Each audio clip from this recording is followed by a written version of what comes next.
This episode of Hawk Talk is brought to you by Charbonneau Car Center and Dacotah Bank.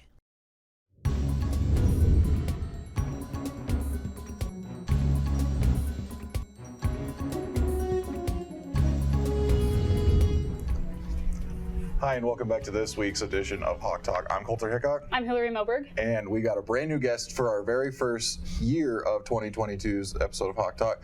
Please introduce yourself, who you are, where you're from, and what do you do here at DSU?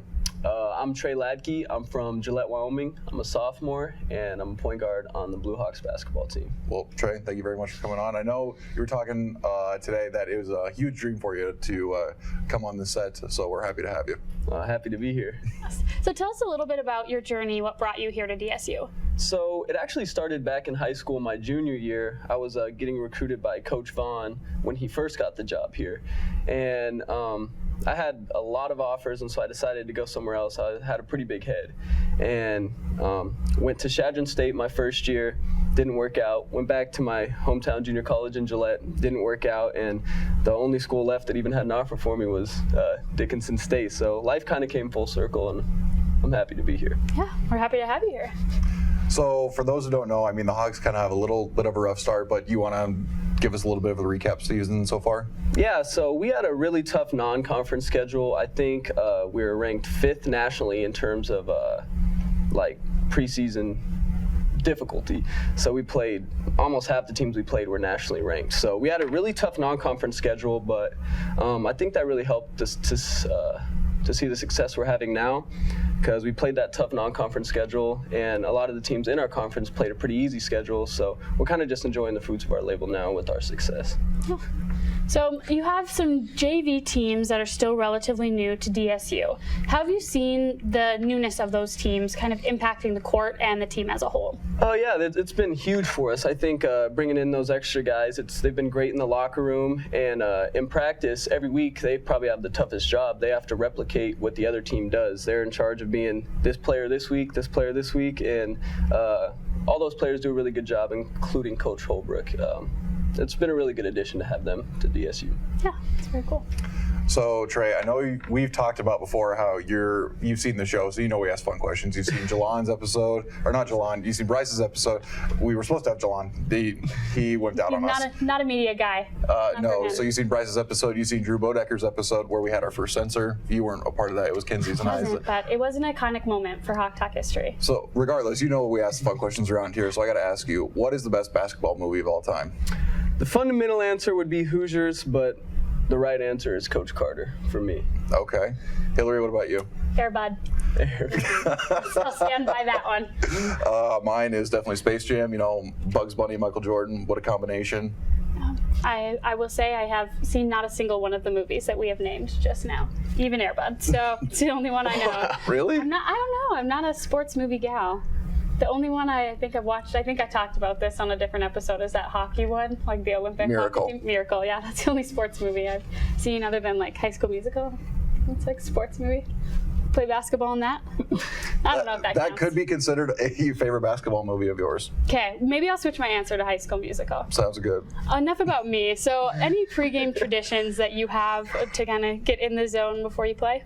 Yeah, so I think my probably most unique pregame tradition would be that when I'm shooting around in Weinbergen in the extra gym, I actually don't listen to like rap music or hardly a lot of lyrical music at all. I listen to instrumentals, so like R&B beats or like smooth beats that just don't have words, and I kind of just use that to get my mind right and mentally prepare for the game.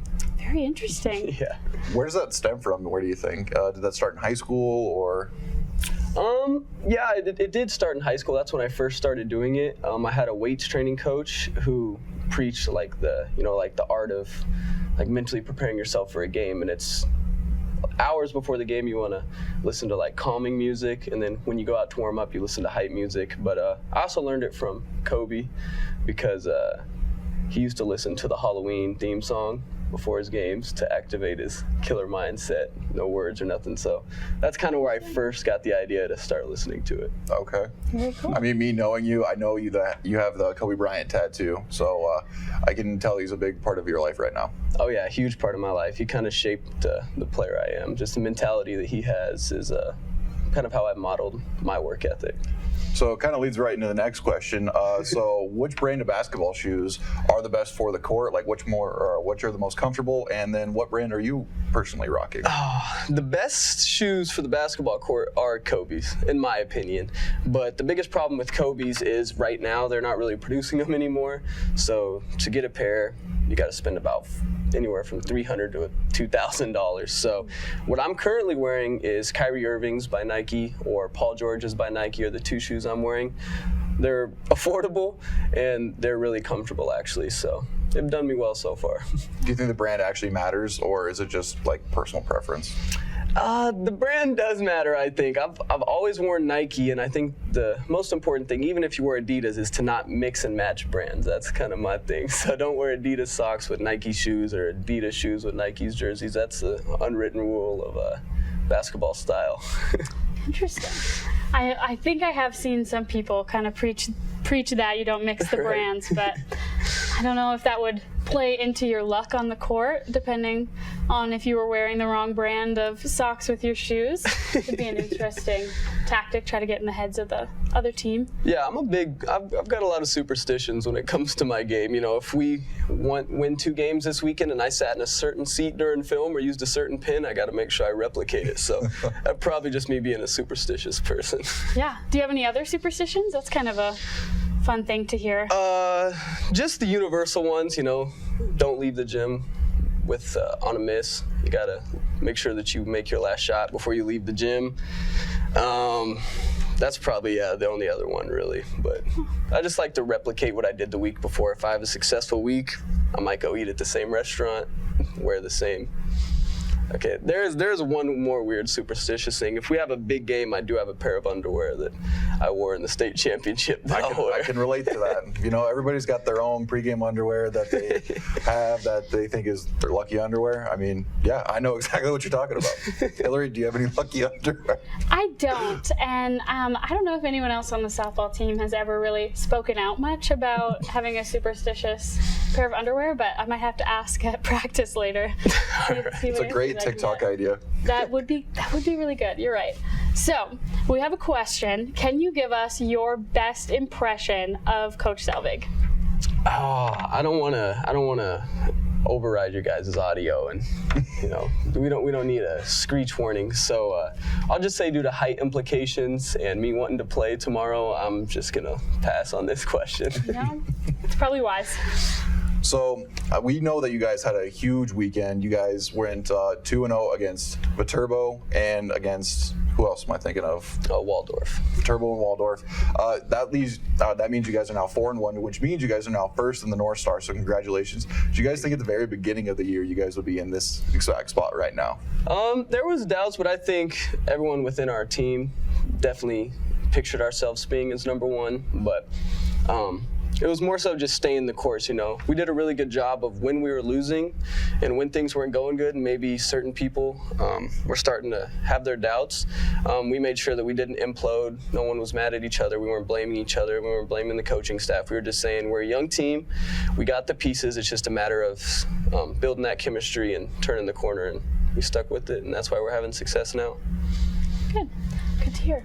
So you have a big weekend of conference play coming up, as you mentioned, playing tomorrow and then on Saturday, which is also going to be Alumni Weekend. So what does it mean to you to play in front of former Blue Hawks who came before you?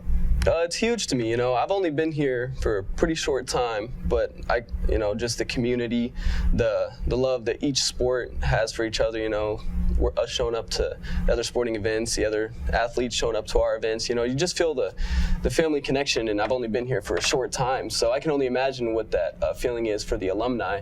So it's very important to us to have a good weekend and kind of show that there's still a lot of pride in being a Blue Hawk. Yeah.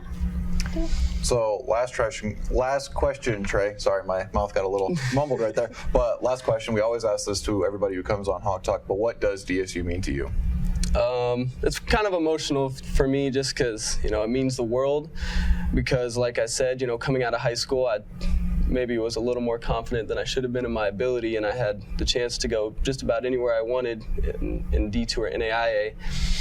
And when it came down to it and stuff started going south, a lot of people gave up on me. And Dickinson days, from the day one when they brought me in, the community, the students, staff, the coaching staff, even the other coaching staffs, they welcomed me. And even though I've had some ups and downs so far, even here in Dickinson, no one gave up on me yet. So, it means everything to me. That's really good to hear. I love hearing everyone's answers to that.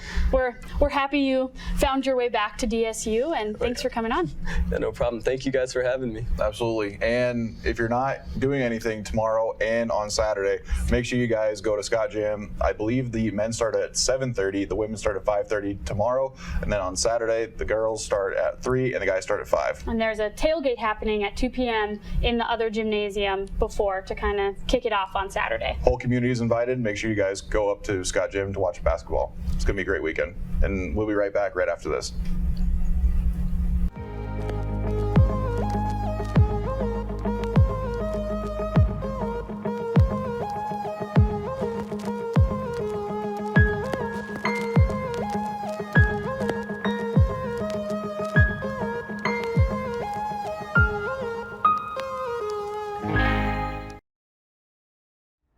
Welcome back, Hawk Talk fans. My name is Kiera Schneider, and this is our on-campus interview. With me today, I have a super special guest. Her name is Illise Jennings. Would you introduce yourself with your name, even though I just did? So your name, where you're from, and what you do here at Dickinson State. Okay. Well, my name is Illise Jennings, and I am a student athlete. I run track, and I'm a nursing student. And I am originally from Florida, but I graduated from Garrison, North Dakota. Really? That's really cool. What was your journey like on coming to DSU? Okay, so at first, I was gonna be a lawyer. Really? But then I switched my senior year, and I was like, okay, I need to find a really good nursing program. And then I still wanted to do track. And then Whitcop, he's been looking at me since my junior or sophomore year, one of them. And so I was like, okay, I'll try it out, and I loved it. So Awesome. Well, it clearly paid off. Illise is this week's Runner of the Week for North Star, which is a huge accomplishment. What all went into that preparation for you? So we had our first meet before Christmas break. It was on December 15th, and going in the 60 meters prelims, I qualified B standard, and then finals, I hit A standard, and then broke the facility record at UMary, and so that's what prepared me. You say it so casually, you just broke the record. It's no big deal. So did that qualify you for nationals? It did. I am 5th in the nation right now, so I'm really excited. Yeah. Are you serious? Yeah. Oh my gosh. Yeah. You are all kinds of awesome. So speaking of nationals, indoor track nationals is coming up. How are you feeling about that? Do you feel prepared? Are you excited? I'm really excited, and I do feel prepared. I feel like I've gained, got way stronger, and I've gained so much muscle and got really fast. And I'm just really excited to just compete and to just work hard and try my best. And I'm not really nervous because I know I'm fast. I just have to work hard and just be consistent and just try my best every single time. So Yeah, I love that. That's totally the best answer that you can give them, the only thing that you can do. So what events do you compete at a typical track meet? I'm a sprinter, so I run the 60-meter dash and the 200-meter dash, and then sometimes the relays outdoor. So The relay is outdoors. So is that during the outdoor season or is that indoors? outdoor season, and then the 100-meter dash during the outdoor season as well. Awesome. So what's your favorite event and your least favorite event to compete? Least favorite event to compete? My favorite event is the 100-meter dash, and that's not until outdoor. And my least favorite, it would have to be the 400. And I don't usually run that, but my coach puts me in that just for conditioning. So it's 2 laps indoor, and that's pretty tough. Yeah, I can definitely see that. You won't catch me running a 400 anytime soon. So when you're watching other events, is there an event that you really find interesting or that you really like but you haven't tried but you just like to watch? It is hurdles. I've practiced hurdles before, but I haven't really done an event, and I just think it's so cool how like they jump over and like their technique is just really good. Yeah, I really wanna- they go so fast, and they're jumping over hurdles as they go, and it's just so impressive. It's so cool. So I really want to run an event one day. So on Hawk Talk, we always ask a goofy question. So for you today, I have to ask, is cereal a soup? And then you have to say why or why not. I would say no. When I think of cereal, I think of something like really cold, and then soup warm. No. No, just a logistic answer? No, flat. No. No, I Cereal is definitely its own cold bowl of cereal. I can respect that. Yeah. I'm a firm believer that like anything can be a salad. I kind of got roasted about that earlier, but if you think about it, like everything is tossed into one thing and that makes it a salad, and then a soup is just a bowl of a mixture of things. But that's my perspective. But I definitely respect yours. Yours soup should be warm, and like if you have like a cold, just like yeah, I guess. Yeah. So my last question I have for you today, and also our favorite question on Hawk Talk, is, what does DSU mean to you? DSU means to me, it's a friendly and welcoming environment, and just wants their students and like student athletes to just strive and do their best. Definitely. Yeah. Anything else for today? No, thank you for interviewing me. I honestly didn't even know that I was Run of the Week. I had like my coach and people come up to me and were like, congratulations. I'm like, what? I didn't even see it. So I was really shocked. So Well, a record holder, a national qualifier, you're all kinds of awesome. thank you. So thank you so much for being on with me today, Illise.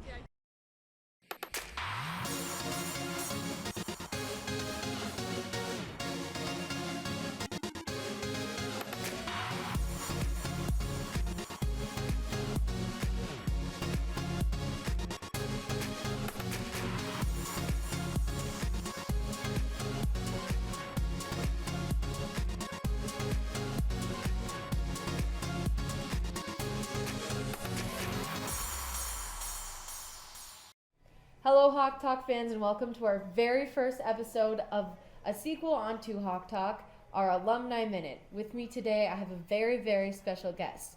Would you introduce yourself with your name, where you're from, and what year you graduated from DSU? I'm Irene Schaffer. I graduated in 1983. I'm from Dickinson here. I'm what you call one of those older than average students, and the reason being that I didn't want to finish my college education while one of my kids were in school, especially here at DSU. So when my daughter transferred to UND, I thought now is my time. So I went back, and it has been just an amazing experience, let me tell you. Yeah. That's awesome. Yeah. So you said you waited.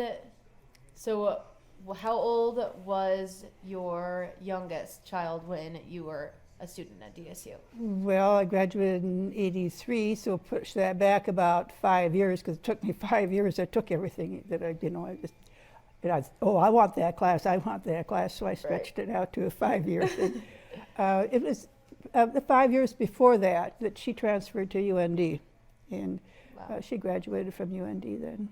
Yeah. Wow, that's Yeah. amazing. Yeah. Is there any reason why you wanted to wait? Mostly because I didn't want to be in college at the same time as her. I thought, it's her time. The focus should be on her rather than the two of us in college at the same time. That's really sweet of you Yeah. and selfless. Yeah. Well, she was an excellent student. She is in the Air Force, and she ended up with 3 master programs. So I mean. What?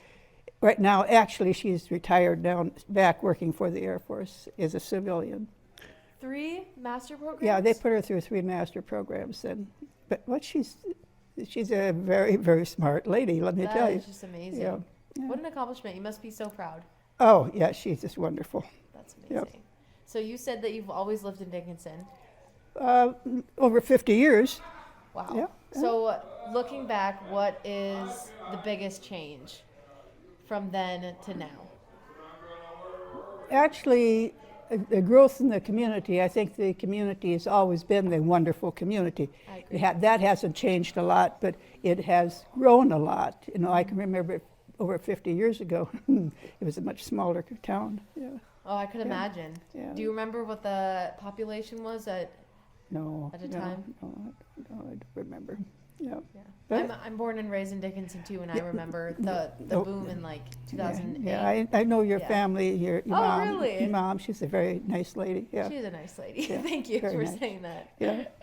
So moving on, back to your time at Dickinson State, what is the most crazy or memorable story that you have that you've been able to carry on? Well, actually, it's not any one particular story, but there were about 4 of us older than average students. Okay. We kept in touch over the years, but we would go into a student union, and of course, we didn't have a whole lot of money, so when we wanted coffee, we'd fill the coffee cup, put it behind the curtain, come back in between classes, grab the cup, refill it for no charge. That was the one thing that was the most hilarious that I remember with us as a group. But yeah, That is so funny. it is. Yeah. Yeah, it's a good group. Yeah. That's awesome. Do you guys still stay in touch at all? I stay in touch with one of the girls. She's in Bismarck, but I know where the others are, but they've kind of lost touch with them. Okay. Yeah. That's really cool. Yeah. So how would you say DSU impacted your life the most? I think probably it's given me the courage to get out and do things, help build a great community, and all the connections that I've made over the years, they've all been really great. Yeah. And it started here, I think, with my expanding myself here rather than just sitting at home. Yeah, Yeah. definitely. Yeah. This is a great community, like you said earlier, yeah. and I think Dickinson State just makes it better. Yeah, it is. Yeah. Yeah. So if you were to sum up what it meant to be a Blue Hawk in 10 words or less, what would they be? That's a tough one. Well, yeah, it's tough in a way. I think probably it's the friendships that you make. I mean, really deep, good friendships. I think that's where it's at. Definitely. Yeah. I would agree with you. Yeah.